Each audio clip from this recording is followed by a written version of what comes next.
മിശിഹായിൽ സ്നേഹം നിറഞ്ഞവരെ, എന്നെ കേൾക്കുന്ന നിങ്ങളെ എല്ലാവരെയും പിതാവും പുത്രനും പരിശുദ്ധാത്മാവുമായ പരിശുദ്ധ ത്രിയേക ദൈവം സമൃദ്ധമായി അനുഗ്രഹിക്കട്ടെ എന്ന് പ്രാർത്ഥിക്കുന്നു.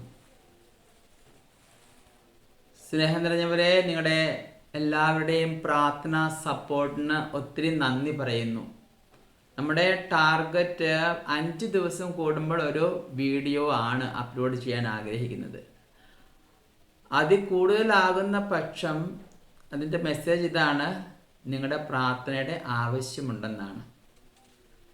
പ്രിയപ്പെട്ടവരെ, ഈ ഒരു ടോക്കിൽ നാം കഴിഞ്ഞ പ്രാവശ്യം പറഞ്ഞിരുന്നത് പോലെ നവയുഗ മതത്തെപ്പറ്റി മെസ്സേജ് കൊടുക്കാനായിരുന്നു ഉദ്ദേശിച്ചിരുന്നത്. എന്നാൽ അതിനിടയ്ക്ക് കർത്താവ് തരുന്ന ഒരു സന്ദേശം പൗരോഹിത്യ ആശീർവാദത്തെക്കുറിച്ച് നിങ്ങൾക്ക് പറഞ്ഞു തരാനാണ്.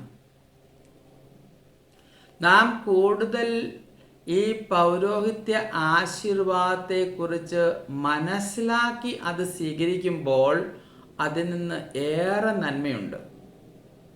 ഉദാഹരണം, മനസ്സിനും ശരീരത്തിനും ആത്മാവിനും ഏറ്റവും ഗുണകരമാകുന്ന ഒരു ഔഷധത്തെപ്പറ്റി ഒരു ഡോക്ടർ ഒരു വ്യക്തിയെ പറഞ്ഞ് മനസ്സിലാക്കിയ ശേഷം ആ വ്യക്തി ആ ഔഷധം ഉപയോഗിക്കുമ്പോൾ അതിൻ്റെ പൂർണ്ണമായിട്ടുള്ള ഫലം ആ വ്യക്തിക്ക് ലഭിക്കുന്നു. എന്നാൽ ഈ ഔഷധത്തിൻ്റെ പ്രത്യേക ഗുണങ്ങളെപ്പറ്റി മനസ്സിലാക്കാതെ ആ ഔഷധം സ്വീകരിക്കുന്ന വ്യക്തിക്ക് ആദ്യം പറഞ്ഞ വ്യക്തിയുടെ അത്രമാത്രം ഫലം ലഭിക്കില്ല. കാരണം ആദ്യത്തെ വ്യക്തി അതിൻ്റെ ഫലങ്ങളെപ്പറ്റി ശരിക്കും മനസ്സിലാക്കി ഏറെ കോൺഫിഡൻസോടു കൂടിയാണ് സ്വീകരിക്കുന്നത്. രണ്ടാമത്തെ വ്യക്തിക്ക് അതിനെപ്പറ്റി അറിയില്ല, അല്പമൊക്കെ ഫലം ലഭിക്കും, എന്നാലും അതിൻ്റെ പൂർണ്ണതയിൽ ലഭിക്കില്ല.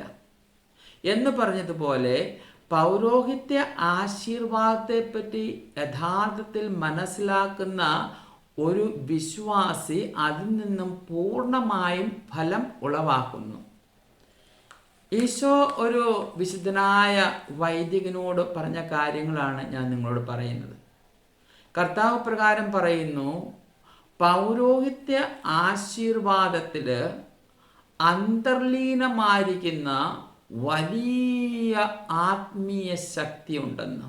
അതിനാൽ കർത്താവ് തൻ്റെ പുരോഹിതരോട് പറയുന്നു, ആ അന്തർലീനമായി കിടക്കുന്ന ആ വലിയ ആത്മീയ ശക്തി വിശ്വാസികളിലേക്ക് തുറന്നു വിടുക എന്ന്. എപ്രകാരം? ആശീർവദിക്കുവിൻ, ആശീർവദിക്കുവിൻ, നിങ്ങൾ ഏറെ ആശീർവദിക്കുവിൻ അവരെ എന്ന്. കാരണം പൗരോഹിത്യ ആശീർവാദത്തിലൂടെ അവിടുത്തെ ഹൃദയത്തിൽ അടങ്ങിയിരിക്കുന്ന കരുണാർദ്ദമായ നന്മയുടെ നിധികൾ ആശീർവദിക്കുന്നവരിലേക്കും ആശീർവദിക്കപ്പെടുന്നവരിലേക്കും സമൃദ്ധമായി വർഷിക്കപ്പെടുന്നുവെന്ന്. വിശദമായി പറഞ്ഞാൽ, നന്മ തിന്മയുടെ മേലും സ്നേഹം വിദ്വേഷത്തിൻ്റെ മേലും കരുണ നീതിവിധിയുടെ മേലും വിജയം പ്രാപിക്കുന്നുവെന്ന്. അതേ പ്രിയപ്പെട്ടവരെ, ഇത് സത്യമാണ്. എന്തൊക്കെയാണ് അവിടുത്തെ തിരുഹൃദയത്തിൽ അടങ്ങിയിരിക്കുന്ന ആ കരുണാർദ്ദ നന്മയുടെ നിധികൾ? അതനേകമാണ്, അനേകമാണ്. മനുഷ്യനുള്ള ഏത് തരത്തിലുള്ള തിന്മകളെയും പൂർണ്ണമായി കീഴടക്കി വിജയിക്കുന്നതിനുള്ള എല്ലാ നന്മകളും അവിടുത്തെ ഹൃദയത്തിലുണ്ട്. ആദ്യമായി സ്നേഹം. അവിടുത്തെ സ്നേഹം ആശീർവാദത്തിലൂടെ, പൗരോഹിത്യ ആശീർവാദത്തിലൂടെ വിശ്വാസികളിലേക്ക് എത്തിച്ചേരുന്നു. ഉദാഹരണം, ഒരു മനുഷ്യൻ, ഒരു വിശ്വാസി എടുക്കുക. ഉള്ളിൽ മറ്റുള്ളവരോട് വിദ്വേഷം, വെറുപ്പ്, സ്നേഹമില്ലായ്മ, അതുപോലെ താല്പര്യക്കുറവ്, ഇത്തരത്തിലുള്ള പാപത്തിൽ അടിപ്പെട്ട ഒരു മനുഷ്യൻ. ഉള്ളിൽ ആഗ്രഹമുണ്ട്, തനിക്ക് ആരോടൊക്കെ വെറുപ്പുണ്ടോ, വിദ്വേഷമുണ്ടോ, ആരോടൊക്കെയാണോ പിണങ്ങിയിരിക്കുന്നത് അവരുമായി രമ്യതപ്പെടണമെന്ന് ആഗ്രഹമുണ്ട്. എന്നാൽ തന്നിലെ അഹങ്കാര ചിന്തയായിരിക്കാം, അല്പം താഴാനുള്ള ബുദ്ധിമുട്ടാകാം, എളിമയുടെ കുറവാകാം, അല്ലെങ്കിൽ തനിക്ക് ആരോടൊക്കെയാണോ വെറുപ്പുള്ള അവര് സ്വയം ഇങ്ങോട്ട് വരട്ടെ എന്ന് കരുതി ഇരിക്കുന്ന ഒരു വ്യക്തി, വെറുപ്പിലും വിദ്വേഷത്തിലും വസിക്കുന്ന ഒരു വ്യക്തി. മനസ്സിൽ ആഗ്രഹമുണ്ട് ഇത്തരത്തിലുള്ള വിദ്വേഷമൊക്കെ നീക്കിക്കളഞ്ഞ് രമ്യതപ്പെടണം, പക്ഷെ സാധിക്കുന്നില്ല. എന്നാൽ ഇങ്ങനെ ഒരു വ്യക്തി, പ്രിയപ്പെട്ടവരെ, ദൈവസന്നിധിയിൽ കർത്താവെ, മറ്റുള്ളവരോട് രമ്യതപ്പെടാനുള്ള ആഗ്രഹം ഉണ്ട്, എനിക്കുള്ള കൃപ തരണമേ എന്ന് പ്രാർത്ഥിച്ചുകൊണ്ട് ഒരു പൗരോഹിത്യ ആശീർവാദത്തിനായി തല കുനിക്കുമ്പോൾ, പ്രിയപ്പെട്ടവരെ, ആ വിദ്വേഷവും വെറുപ്പും സ്നേഹമില്ലായ്മയെല്ലാം സൂര്യൻ ഉദിക്കുമ്പോൾ മൂടൽ മഞ്ഞ് ഇല്ലാതാകുന്നത് പോലെ തീർത്തും ഇല്ലാതാകും. കാരണം ഈ ആശീർവാദം ഈശോയുടെ തിരുഹൃദയത്തിൽ നിന്ന് ഒഴുകി വരുന്ന കരുണയുടെ, നന്മയുടെ നിധികളാണ്. വലിയ ശക്തിയുണ്ട്. അടുത്തതായി പ്രിയപ്പെട്ടവരെ, പാപാവസ്ഥയിൽ ജീവിക്കുന്ന ഒരു വ്യക്തി. അടുത്തതായി അനുതാപമില്ലാത്ത ഒരു വ്യക്തി. പാപത്തിൽ ജീവിക്കുന്നു, കുമ്പസാരിക്കുമ്പോഴും അനുതാപമില്ല. അപ്രകാരം ഒരവസ്ഥയിൽ ജീവിക്കുക അപകടകരമാണ്. കാരണം കർത്താവിൻ്റെ വചനം നമ്മെ ഓർമ്മിപ്പിക്കുന്നുണ്ട്, അനുതപിക്കുന്നില്ല എങ്കിൽ നിങ്ങൾ എല്ലാവരും നശിച്ചു പോകും. അനുതാപം വളരെ പ്രധാനപ്പെട്ടതാണ്. എത്ര നല്ല വ്യക്തിയാണെങ്കിലും അനുതപിക്കുന്നില്ല എങ്കിൽ സ്വർഗരാജ്യത്തിൽ എത്തിച്ചേരാൻ പറ്റില്ല. കാരണം ഈ ഭൂമിയിൽ സകലരും പാപികളാണ്. അതുകൊണ്ട് അനുതാപം എല്ലാവർക്കും ആവശ്യമാണ്. അതുകൊണ്ടായിരുന്നല്ലോ വിശുദ്ധ പ്രകാരം പറഞ്ഞിരുന്നത്, ഞാൻ ലോകത്തിലെ ഏറ്റവും വലിയ പാപിയെന്ന്. അപ്പോൾ അനുതാപമില്ലാത്തൊരു വ്യക്തി, ആ ഒരു വ്യക്തി കർത്താവിൻ്റെ സന്നിധിയിൽ നിസ്സഹായകനായ അവസ്ഥയിൽ നിന്നുകൊണ്ട് കർത്താവിനോട് അനുഗ്രഹം യാചിക്കുകയാണ്. കർത്താവേ, എനിക്ക് അനുതാപം നിറഞ്ഞൊരു ഹൃദയം തരണമേ എന്ന് പറഞ്ഞുകൊണ്ട് അവിടുത്തെ ഒരു പൗരോഹിത്യ ആശീർവാദം തലകുനിച്ച് സ്വീകരിക്കുമ്പോൾ, പ്രിയപ്പെട്ടവരെ, അനുതാപമെന്ന കൃപ ആ വ്യക്തിയിൽ പൊടുന്നനെ വന്ന് നിറയുന്നതായിട്ട് നമുക്ക് കാണാൻ സാധിക്കും. അതുപോലെ തന്നെ ഇങ്ങനെയുള്ള വ്യക്തികൾ വചനം വായിക്കുമ്പോൾ കൂടുതലായി അവരെ സ്പർശിക്കുന്നതായിട്ട് നമുക്ക് കാണാൻ സാധിക്കും. ഉദാഹരണം, വിശുദ്ധ മർക്കോസ് ശ്ലീഹായുടെ സുവിശേഷത്തിൽ 1-ാം അധ്യായം 15-ാം വാക്യത്തിൽ ഇപ്രകാരം കർത്താവ് പറയുന്നു, സമയം പൂർത്തിയായി, ദൈവരാജ്യം സമീപിച്ചിരിക്കുന്നു, അനുതപിച്ച് സുവിശേഷത്തിൽ വിശ്വസിക്കുവിൻ.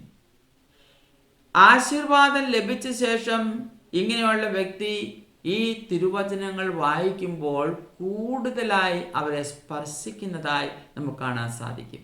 ഇനിയും ചിലവർ, പ്രിയപ്പെട്ടവരെ, ഭയത്തിന് അടിമപ്പെട്ടവരായിട്ട് നമുക്ക് കാണാൻ സാധിക്കും. ടെൻഷൻ അല്ലെങ്കിൽ ഭയം. എന്നാൽ ഏത് കാരണങ്ങളുള്ള ടെൻഷൻ ആയിക്കോട്ടെ, ഏത് കാരണങ്ങൾ കൊണ്ടുള്ള ഭയമായിക്കോട്ടെ, പൗരോഹിത്യ ആശീർവാദത്തിലൂടെ ഇത്തരത്തിലുള്ള ഭയവും ഇത്തരത്തിലുള്ള ടെൻഷനും പെട്ടെന്ന് നീങ്ങിപ്പോകുന്നതായിട്ട് നമുക്ക് കാണാൻ സാധിക്കും. ഉദാഹരണം, വിശുദ്ധ മത്തായി ശ്ലീഹായുടെ സുവിശേഷം 8-ാം അധ്യായത്തിൽ 26-ാം വാക്യം. എന്താണ് നാം അവിടെ കാണുന്നത്? ഗലീലിയ കടലിൽ അവർ യാത്ര ചെയ്യുമ്പോൾ ഒരു വലിയ കൊടുങ്കാറ്റും തിരമാല അവരെ വിഴുങ്ങുവാനായി വരുന്നതായിട്ട് കാണുന്നു. ശിഷ്യന്മാര് ഉറക്കെ നിലവിളിച്ചു. ഉറങ്ങുകയായിരുന്ന കർത്താവിനോട് വിളിച്ചപേക്ഷിച്ചു, കർത്താവേ, കാണുന്നില്ലേ, ഞങ്ങളിതാ നശിക്കാൻ പോകുന്നു എന്ന് അങ്ങേയറ്റം ഭയപ്പെട്ടു. അടുത്ത നിമിഷം കർത്താവ് എഴുന്നേറ്റ് നിന്നു, കാറ്റിനെ ശാസിച്ചു. തിരുവചനം പറയുന്നു, ഒരു വലിയ ശാന്തത അവിടെ ഉണ്ടായി. എത്ര പെട്ടെന്നാണ് നോക്കുക, ഒരൊറ്റ ആശീർവാദം കടലിനെ ശാസിക്കുന്നു. ഇതുപോലെ പ്രിയപ്പെട്ടവരെ, ഓരോ ആശീർവാദത്തിലും ഭയത്തിന്, ടെൻഷന് അടിമപ്പെട്ടിരിക്കുന്നവർ, അവർ ഈ ആശീർവാദത്തിന് മുൻപേ തല കുനിച്ച് സ്വീകരിക്കുമ്പോൾ അവരുടെ ടെൻഷനും അവരുടെ ഭയവും പൂർണ്ണമായി നീങ്ങിപ്പോകുന്നതായിട്ട് നമുക്ക് കാണാൻ സാധിക്കും. ഇനിയും ചിലവർക്ക് രോഗഭയമാണ്. ഒരു രോഗം കൊണ്ടുള്ള ഉത്കണ്ഠ. ഇതെന്തായിത്തീരും? എന്തായിരിക്കും ഇതിൻ്റെ അവസാനം? ഈ രോഗം എന്നെ എവിടെ കൊണ്ടുവന്നെത്തിക്കും? എവിടെ കൊണ്ടുചെന്നെത്തിക്കും? ഇത്തരത്തിലുള്ള രോഗഭയമുള്ളവർ അവരും പ്രിയപ്പെട്ടവരെ പൗരോഹിത്യ ശുശ്രൂഷയിലൂടെയുള്ള ആശീർവാദത്തിലൂടെ രോഗശാന്തി കൈവരിക്കുന്നതായിട്ട് നമുക്ക് കാണാൻ സാധിക്കും. വിശുദ്ധ മത്തായിയുടെ സുവിശേഷം 15-ാം അധ്യായം 29 വാക്യങ്ങൾ നമുക്ക് കാണാൻ സാധിക്കും. അനേകർക്ക് കർത്താവ് രോഗശാന്തി കൊടുക്കുന്നു. അവിടെ യഹൂദജനങ്ങൾ മാത്രമല്ല, വിശ്വാസനം മാത്രമല്ല, അക്രൈസ്തവർ ഉൾപ്പെടുന്ന അനേകരുണ്ടായിരുന്നു. അവരെല്ലാം കർത്താവിൻ്റെ ഒരൊറ്റ ആശീർവാദത്തിലൂടെ രോഗസൗഖ്യം പ്രാപിച്ചതായിട്ട് നമുക്ക് കാണാം. അതുപോലെ തന്നെ പ്രിയപ്പെട്ടവരെ, നിങ്ങളിലും രോഗികളായിട്ടുള്ളവരോ ഉറച്ച വിശ്വാസത്തോടുകൂടെ കർത്താവായ യേശുക്രിസ്തുവാണ് എന്നെ ആശീർവദിക്കുന്നതെന്നും ഈ ആശീർവാദത്തിൽ എനിക്ക് പൂർണ്ണമായും സൗഖ്യം ലഭിക്കുന്നതിനുള്ള വലിയ ആത്മീയ ശക്തി ഉണ്ട് എന്നും ഉറച്ച് വിശ്വസിച്ച് ഈ പൗരോഹിത്യ ആശീർവാദത്തിന് മുൻപേ കൈകൂപ്പി തലകുനിച്ച് സന്തോഷത്തോടെ സ്വീകരിക്കുമ്പോൾ ആ നിമിഷം പ്രിയപ്പെട്ടവരെ രോഗശാന്തി നിങ്ങൾക്ക് തന്നെ അനുഭവപ്പെടുന്നതായിട്ട് കാണാൻ സാധിക്കും. ഇനിയും നിരാശയിലും ദുഃഖത്തിലും പെട്ടിരിക്കുന്നവർ, പല കാരണങ്ങൾ കൊണ്ട് വലിയ ദുഃഖത്തിലും വലിയ നിരാശയിലും പെട്ടിരിക്കുന്നവരുണ്ട്. അവർക്കും പൗരോഹിത്യ ആശീർവാദത്തിലൂടെ പൂർണ്ണ സന്തോഷവും ദൈവത്തിലുള്ള പ്രത്യാശയും വർദ്ധിക്കുന്നതിനായിട്ടിടയാകും. ഉദാഹരണം നാം കാണുന്നു വിശുദ്ധ ലൂക്കായുടെ സുവിശേഷം 24-ാം അധ്യായത്തിൽ 36-ാം വാക്യം. അവിടെ കർത്താവിൻ്റെ ശിഷ്യന്മാര് ആകെ പേടിച്ച് റൂമിൽ അവർ ഒളിച്ചിരിക്കുകയാണ്. കർത്താവിൻ്റെ പീഡാനുഭവത്തിനും കുരിശുമരണത്തിനും ശേഷമുള്ള ആ ദിവസങ്ങളിൽ, ഉയർത്തുന്നതിന് മുമ്പുള്ള കർത്താവിൻ്റെ ഉയർത്തെഴുന്നേൽപ്പിന് തൊട്ട് മുമ്പുള്ള ദിവസങ്ങളിൽ. അങ്ങനെ 3-ാം ദിവസം അവർ ആകെ ഭയപ്പെട്ടിരിക്കുന്ന ആ നിമിഷം അവരുടെ മധ്യത്തിൽ പ്രത്യക്ഷപ്പെട്ട് അവർക്കൊരു ആശീർവാദം കൊടുത്തു. നിങ്ങൾക്ക് സമാധാനം എന്ന്. നമുക്ക് പ്രിയപ്പെട്ടവരെ, എവിടെ പോയി അവരുടെ ഭയം? എവിടെ പോയി അവരുടെ നിരാശ? ഒരു നിമിഷം കൊണ്ടതെല്ലാം പോയി മറയുക മാത്രമല്ല, ഒരു വലിയ സന്തോഷവും ഒരു വലിയ ശാന്തിയും അവർക്ക് ലഭിച്ചു. ഇതാണ് കർത്താവായ യേശുക്രിസ്തുവിൻ്റെ ആശീർവാദം പുരോഹിതരിലൂടെ ലഭിക്കുമ്പോൾ ഉണ്ടാകുന്നത്. അതേ പ്രിയപ്പെട്ടവരെ, നമ്മിൽ അശാന്തിയിൽ ജീവിക്കുന്നവർ, ദുഃഖത്തിൽ കഴിയുന്നവർ, നിരാശയിൽപ്പെട്ട് കഴിയുന്നവർ, ഇവരൊക്കെ ഇപ്രകാരം വിശ്വാസത്തോടുകൂടെ ഈ ആശീർവാദത്തിന് ഈശോയുടെ ആശീർവാദമാണെന്നും ഈ ആശീർവാദത്തിന് എൻ്റെ മേലുള്ള ദുഃഖത്തിൻ്റെയും നിരാശയുടെയും അതോടൊപ്പം എല്ലാ ഉത്കണ്ഠയുടെയും അവസ്ഥയുടെ മേൽ വിജയം പ്രാപിക്കുവാനുള്ള വലിയ ശക്തിയുണ്ടെന്ന് വിശ്വസിച്ച് സ്വീകരിക്കുന്ന പക്ഷം ആ നിമിഷം ശാന്തതയും സന്തോഷവും പ്രത്യാശയും നമുക്ക് അനുഭവിക്കുന്നതിനിടയാകുകയും ചെയ്യും. ഇനിയും വിശ്വാസക്കുറവുള്ളവർ നമ്മുടെ ഇടയിൽ ധാരാളം ഉണ്ട്. വിശ്വാസത്തിൽ കുറവുള്ളവർ, അവരും അവരുടേതായ വീക്ക്നെസ്സുകൾ, അവരുടെ കുറവുകൾ മനസ്സിലാക്കിക്കൊണ്ട് കർത്താവിൻ്റെ വിശ്വാസം വർദ്ധിപ്പിക്കണമേ എന്ന് യാചിച്ചുകൊണ്ട് ഒരു പൗരോഹിത്യ ആശീർവാദം സ്വീകരിക്കുമ്പോൾ ഓർക്കുക, ആ ആശീർവാദത്തിൽ നമ്മുടെ വിശ്വാസക്കുറവിനെ പൂർണ്ണമായി നീക്കി വിശ്വാസം വർദ്ധിക്കുന്നതിനുള്ള കൃപ നമുക്ക് ലഭിക്കുന്നു. വീണ്ടും പ്രിയപ്പെട്ടവരെ, തിന്മയുടെ മേല് നന്മയുടെ ആധിപത്യമാണ് ഓരോ പൗരോഹിത്യ ആശീർവാദം. നമ്മിലേക്ക് പലതരത്തിലുള്ള തിന്മകളുണ്ടാകാം. ഞാൻ ഓർക്കുന്നു, എനിക്കറിയാം ചില വൈദികര് ഒരൊറ്റ ആശീർവാദത്തിലൂടെ വർഷങ്ങളോളം പഴക്കമുള്ള ജഡിക പാപങ്ങൾ, തഴക്ക ദോഷങ്ങളെ നീക്കിയതായിട്ട് എൻ്റെ ജീവിതത്തിലും അനുഭവമുണ്ട്. അത് വൈദികരുടെ ആശീർവാദം, അത് ഈശോയുടെ തന്നെ ആശീർവാദമാണ്. ഈശോയാണ് വൈദികരിലൂടെ അവിടെ പ്രവർത്തിക്കുന്നത്. അപ്പോൾ പ്രിയപ്പെട്ടവരെ, ഇത്തരത്തിലുള്ള തിന്മയ്ക്ക്, ഏതെങ്കിലും തിന്മ, ജഡിക പാപങ്ങളോ മറ്റ് ആത്മാവിനെ നശിപ്പിക്കുന്ന കർത്താവിൻ്റെ കൽപ്പനകൾക്കെതിരായുള്ള മറ്റു പാപങ്ങളോ, അല്ലെങ്കിൽ ഏത് പാപവും ആയിക്കോട്ടെ, ചെറുതോ വലുതോ എന്തു തന്നെ ആയിക്കോട്ടെ, ഈ തിന്മയെ കീഴടക്കാനുള്ള വലിയ ശക്തി പൗരോഹിത്യ ആശീർവാദത്തിലൂടെ ഉണ്ട്. അതിനാൽ എന്ത് ചെയ്യണം? വിശ്വാസത്തോടുകൂടെ പ്രിയപ്പെട്ടവരെ തലകുനിച്ച് ആശീർവാദം സ്വീകരിക്കുന്ന പക്ഷം തീർച്ചയായും ആ തിന്മകൾ നിമിഷം കൊണ്ട് നീങ്ങിപ്പോകുന്നതായിട്ട് നമുക്ക് കാണാൻ സാധിക്കും. ഇനിയും പ്രിയപ്പെട്ടവരെ, നീതിവിധിയുടെ മേൽ കരുണയുടെ വിജയം നമുക്ക് ഓരോ പൗരോഹിത്യ ആശീർവാദത്തിലും കാണാൻ സാധിക്കും. ആശീർവാദം ലഭിക്കുന്ന അവസ്ഥയിൽ ഒരുപക്ഷെ ആത്മാവ് രക്ഷയുടെ മാർഗത്തിലല്ല എന്ന് കരുതുക. നീതിയുടെ തലത്തിൽ വിധിക്കുന്ന പക്ഷം സ്വർഗത്തിൽ പോകാൻ തടസ്സമാണെന്ന് കരുതുക. നരകത്തിലാണ് ആ ആത്മാവ് പതിക്കേണ്ടതെന്ന് കരുതുക.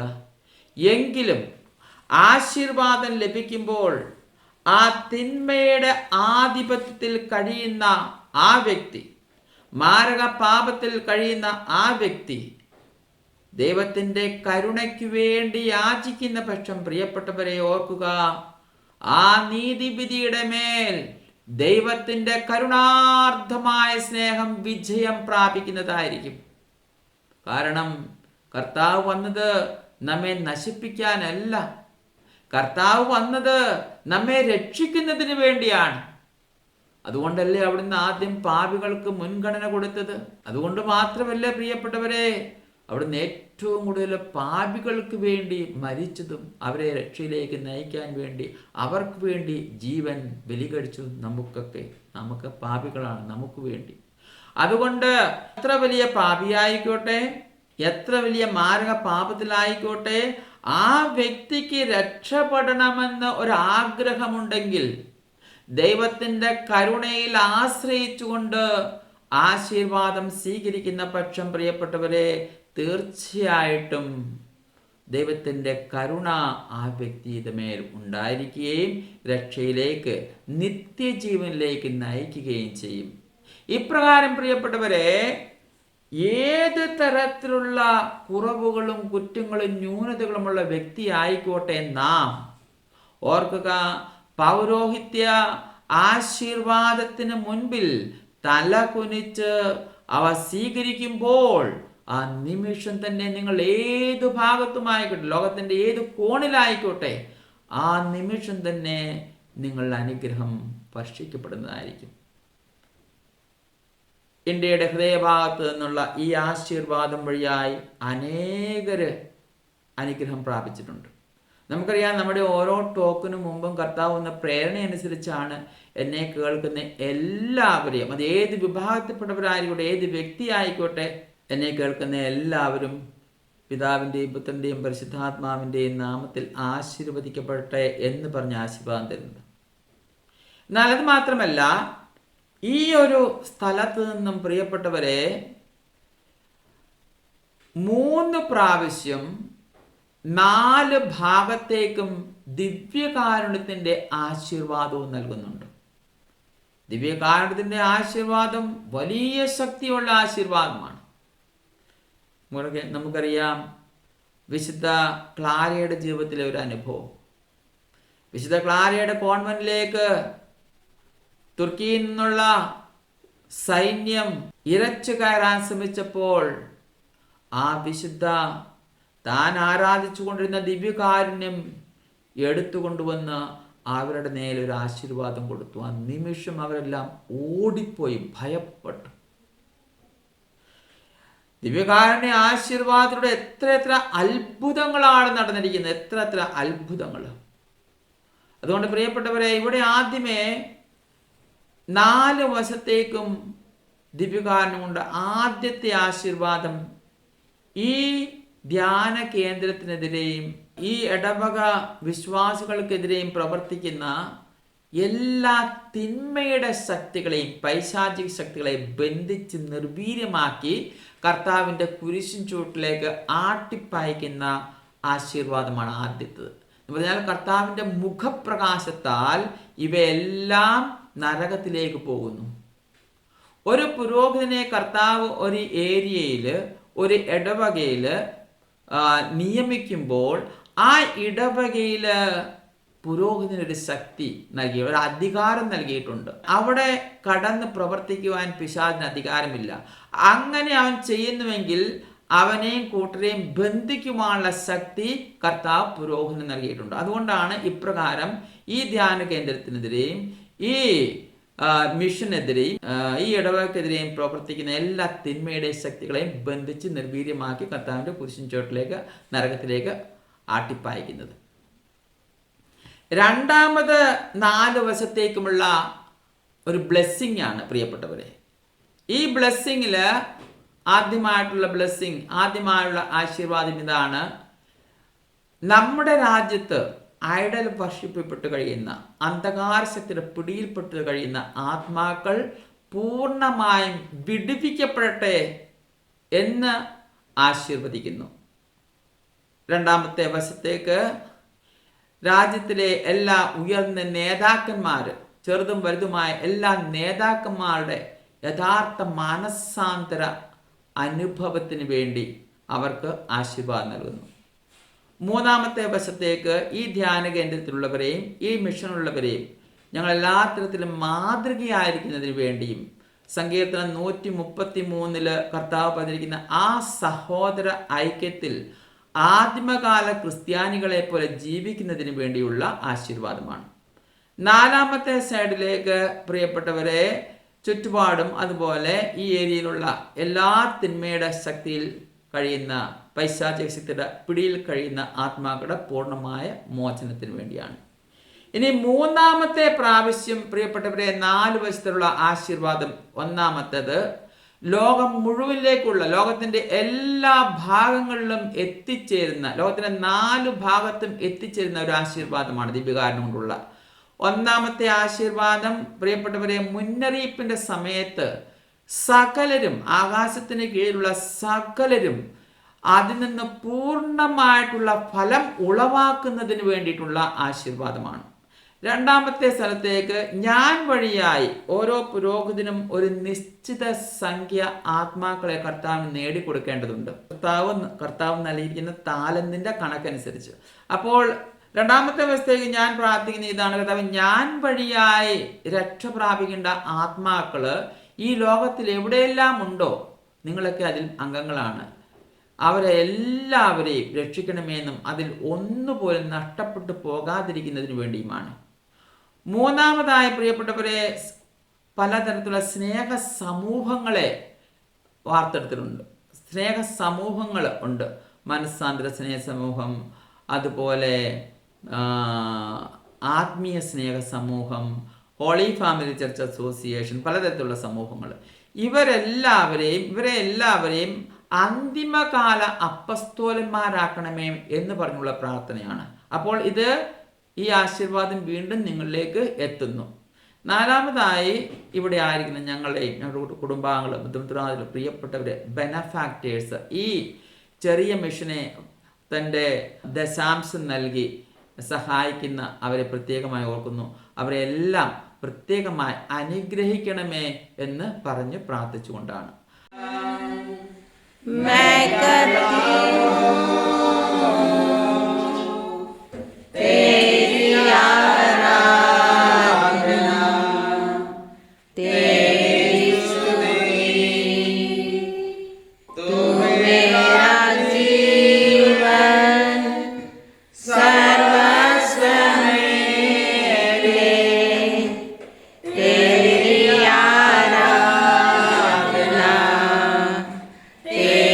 तेरी स्तुति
तेरी आराधना, तेरी स्तुति।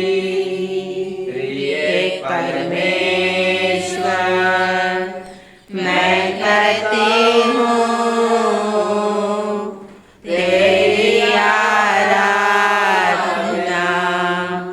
तेरी स्तुति। तू मेरा जीवन सर्वस्व भी ले, तेरी आराधना, तेरी स्तुति। हालेलुया हालेलुया हालेलुया हालेलुया हालेलुया हालेलुया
पवित्र लहू अंबर बहने दो, पवित्र लहू हम पर बहने दो, पवित्र लहू हम पर बहने दो। आबा पिता आराधना, आराधना, आराधना।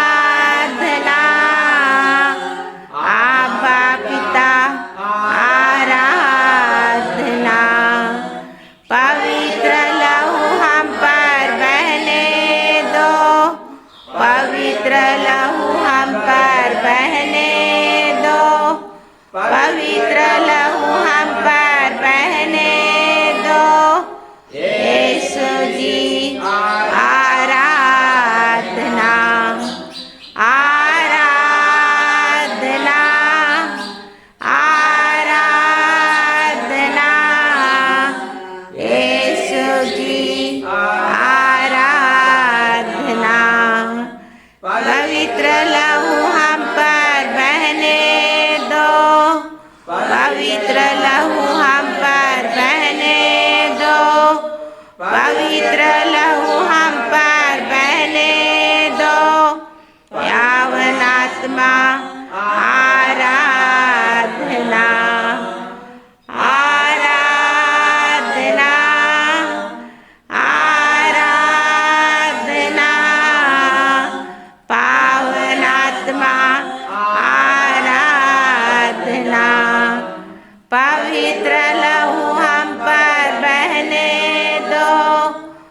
पवित्र लहू हम पर बहने दो, पवित्र लहू हम पर बहने दो।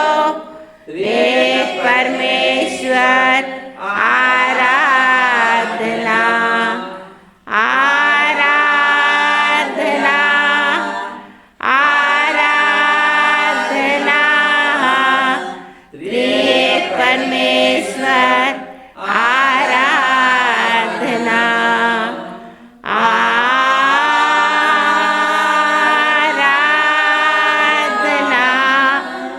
आराधना, आराधना।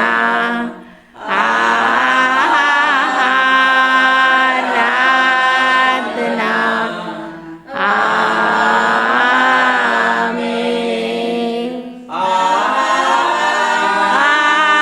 हालेलुया,